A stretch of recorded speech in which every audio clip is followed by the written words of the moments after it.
I had a really cool conversation with Newton Chang some time ago. Don't quite remember exactly what it was, but we were talking about it through this lens of like powerlifting and Mhm. like self-love and this concept of self-love and like this idea of how did I bring that up? It was I brought up Uh-huh. LeBron James. Like, do you only love yourself if you're as good as like where the peak, where the pinnacle is? So if we look at LeBron James as, call him the pinnacle of the NBA because he's now the leading scorer in the NBA to ever exist.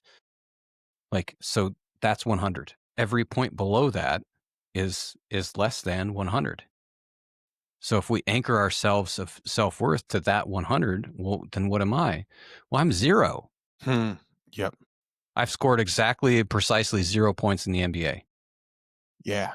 Yeah, right. Takes on a different tone when you put it that way, doesn't it? 'Cause then if I insert this back into powerlifting, so we're saying if I don't have however many kilos I am off the world record defines my value. That how can you be, it's almost like asking, how could you be happy with yourself and love yourself when you're 12? That's actually a question I've asked myself in the past. How can you think you're good? Or how can you feel that what you've done brings value to the world when you're 17th? And I think you're really proposing the antidote to that, that it's not dependent on those numbers. It's not depending on that ranking list, that it's somehow operating in a complete different direction to the way we've been measuring it. Yeah. And perspective is everything. So if we shift that perspective and we look at what value that 17-year-old is, what if we measured it or looked at it from a different perspective, as in like, what did that child do for that parent that then Mm. up-leveled that Yep. parent to up-level the world around them?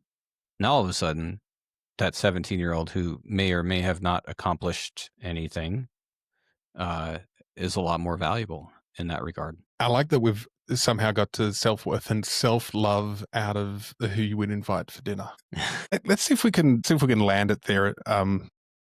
Make this the final question. Let's talk about self-love, because that's a very non-powerlifting kind of. I know for me, criticism in powerlifting, I really work that skill out and refine that skill a lot. And it's something that Ben Wright and I talk about in training all the time.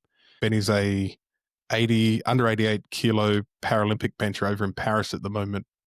And we talk a lot about the self-criticism that that we've developed through powerlifting, that we can be highly critical of what we're doing. And for me, it used to sort of spill over into not self-hatred, but talking to myself in ways that I would never, ever talk to a friend or to somebody that I was training. Like I'll give you an example. If I was worried about an attempt, especially in training, if I didn't like the way the setup was for a squat, I'd re-rack the bar. I'd take a step back, and literally in my head, I'd be yelling at myself, stopping a pussy. The least loving thing that I could say, I'd say to myself in order to drive myself back onto the bar. And I think doing Mhm. that for a long time was incredibly harmful.